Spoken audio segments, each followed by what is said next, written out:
हरे कृष्णा दोस्तों आज जो टॉपिक है वो बहुत ही ज़्यादा इम्पोर्टेंट है क्योंकि ये पूरा भगवत गीता के ऊपर है। The importance of Bhagavad Gita का महत्व। उसको डिस्कस करने से पहले मैं एक चीज़ आपसे शेयर करना चाहता हूँ दोस्तों कि मैं भी अपनी लाइफ में 3-4 महीने पहले काफ़ी ज़्यादा स्ट्रेस, एंजाइटी और डिप्रेशन में था।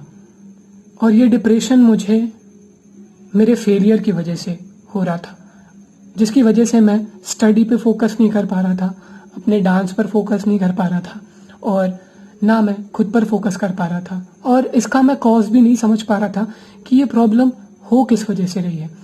मुझे पता है कि मेरी ही एज के आप लोगों के साथ भी ऐसा ही होता है। हम इसको टैकल नहीं कर पाते, अपने माइंड को कंट्रोल नहीं कर पाते। अगर हमको अपने माइंड को कंट्रोल करना है तो हमको उसका कॉज समझना पड़ेगा कि ये प्रॉब्लम हो कहाँ से रही है। मेरा सफ़र इस्कॉन से शुरू होता है और इस्कॉन का श्रेय अगर मैं किसी को देना चाहूँगा वो है one of my closest friend, one of माई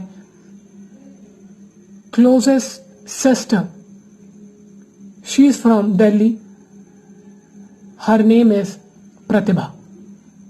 वो मुझे जब मुंबई के जुहू इस्कॉन ले गई तब जाके मुझे ये रियलाइज हुआ कि भगवान या गॉड कितना इम्पोर्टेंट है आपकी लाइफ में। और 2 साल बाद मैं जो मेरे मन में जो सवाल चल रहा था, जो उस समय जो मुझे मेंटल पीस मिला, उस मेंटल पीस को ढूंढने के लिए मैं फिर से लखनऊ के इस्कॉन गया। और जहाँ पे जाके मैंने जब दर्शन किए और दर्शन करने के बाद मैं जब वहाँ के डिवोटीज से मिला, यानी जो ब्रह्मचारीज हैं उनसे मिला, तो उन्होंने केवल मुझे 3 चीजें बताई। Chanting the holy name of Lord, एक महामंत्र है, वो बताया उन्होंने मुझे। दूसरा, उन्होंने प्रभुपाद जी की बुक्स बताई रीडिंग करने के लिए। और तीसरा बताया हरि नाम का भजन। ये 3 चीजें बताई। और दोस्तों, मैं बताते हुए भी मेरे पूरे गूस बम्स हो गए कि 18 दिन के अंदर अंदर मैंने पूरी भगवत गीता को फिनिश किया। जो इंसान या जो प्राणी एक बुक का एक पेज भी नहीं पढ़ पाता था, उसने 18 दिन के अंदर पूरी गीता को फिनिश किया, उसके एसेंस को समझा, उसकी डीप मीनिंग को समझा और लेक्चर्स अटेंड किए इस्कॉन के काफी सारे। 3-4 महीनों को मैंने भगवान की भक्ति में यूटिलाइज किया। और दोस्तों, उसका जो रिजल्ट है, ये जो चेंजेस मैंने फील किए हैं, बस वही चेंजेस मैं आप तक पहुंचाना चाहता हूं थ्रू माय वीडियो। और till my last breath, till my last breath मैं ये करता रहूंगा और आप लोगों को पुश करता रहूंगा, क्योंकि भगवान के उपदेश को, यानी एक हिंदू होने के नाते मेरा सबसे बड़ा कर्तव्य है कि अपने धर्म का प्रचार करना और कृष्णा के, यानी supreme personality of God head के उपदेशों को फैलाना। आज मेरे पास कुछ खास है दोस्तों। मेरे पास है आज भगवत गीता, और ये भगवत गीता ने मेरी पूरी लाइफ चेंज कर दी। मैं जितना भी डिप्रेस था, मैं जितना भी एंजाइटी में था, स्ट्रेस था मेरी लाइफ में, प्रॉब्लम्स थी, सब फिनिश हो गई, सब दूर चली गई केवल और केवल इस बुक से। जो भगवत गीता का मीनिंग है वो है भगवान के द्वारा गाया हुआ गीत, यानी भगवत गीता भगवान के द्वारा गाया हुआ एक गीत जो उन्होंने कुरुक्षेत्र के मैदान में अर्जुना को सुनाया। और अर्जुना जो एक ग्रेट आर्चर थे, वो एक महान धनुधर थे, तब भी उन्होंने कुरुक्षेत्र के मैदान में अपने सगे संबंधियों को देख के, अपने रिलेटिव्स को देख के गिव अप कर दिया। और जब उन्होंने गिव अप किया तो उन्होंने श्री कृष्ण को as a spiritual master, as a bona fide spiritual master उनको एक्सेप्ट किया। तब जाके 2nd चैप्टर से भगवान ने अर्जुना को गीता का उपदेश देना चालू किया, यानी स्टार्टिंग की उन्होंने।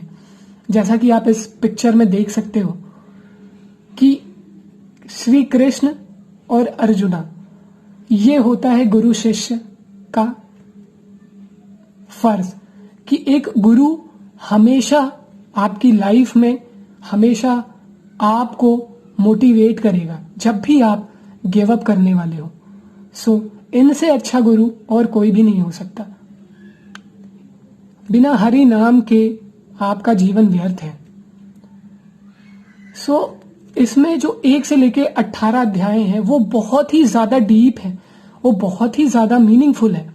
और जिसने इन मीनिंगफुल वर्ड्स को समझा, जिसने भगवत गीता को अंडरस्टैंड किया, उसकी लाइफ से ये जो स्ट्रेस नाम की चीज है, ये जो डिप्रेशन नाम का चीज है, वो कब चला जाएगा आपको पता भी नहीं चलेगा। अर्जुना जो एक ग्रेट आर्चर थे, एक ऐसे धनुधर थे वो कि वो एक चिड़िया की आंख में, मतलब एक मछली की आंख में तक निशाना लगा सकते थे। और जिनकी गूंज से पूरी लोग, यानी पूरे जो जितने मनुष्य थे, उनकी रूह तक कांप जाती थी केवल और केवल उनकी एक हुंकार से। ऐसे प्राणी ने जब गिव अप कर दिया तो ये मनुष्य का शरीर ही कैसा है। हमने तो अभी तक अर्जुना तक पहुंचने के लिए हमको क्या क्या प्रयास करने पड़े। सो अपनी लाइफ में हमेशा कृष्ण के महत्व को समझना पड़ेगा दोस्तों। इसमें से 1 से लेकर 18 अध्याय हैं दोस्तों, जो 3 कांड में बटे हैं, यानी 3 फेसेस हैं इसके। पहला जो फेस है वो है आपका कर्म कांड, यानी आपको कर्म करना है without any fruitive desire and attachment. जो 1 से लेके 6 तक चैप्टर है वो है आपका कर्म कांड। उसमें केवल कर्म कांड के बारे में बोला गया है। और जो 7 से लेके 12 तक है उसमें आपको जनना योग यानी ज्ञान योग, यानी आपको योग के बारे में बताया गया है। और जो 13 से लेके जो 18 चैप्टर है वो है प्योर भक्ति योग, यानी आप भक्ति करके, प्योर भक्ति करके कैसे भगवान की प्राप्ति कर सकते हो और इस चीजों से ओवरकम कर सकते हो। सो मेरी रिक्वेस्ट है आप सबसे कि इस बुक को आप जरूर पढ़ो, क्योंकि ये एक ह्यूमन मैनुअल गाइड है। जैसे कि आपको मोबाइल के साथ एक मैनुअल गाइड मिलता है ना, ये हमारी ह्यूमन मैनुअल गाइड है। इसमें ये एक फुल ह्यूमन ट्रांसफॉर्मेशन बुक है, यानी फुल पर्सनालिटी डेवलपमेंट बुक। यानी जिसने इसको समझ लिया ना, उसकी बॉडी में सुधार आना ही आना है। सो दोस्तों, इसको समझना और हरि नाम के वर्ड को समझना कितना ज्यादा इंपॉर्टेंट है आजकल की लाइफ में, ये तो आप समझ ही चुके होंगे। और जिसने इसको समझा उसकी लाइफ से ये जो मटेरियल वर्ल्ड की प्रॉब्लम है ना, ये आपको प्रॉब्लम नहीं लगेगी।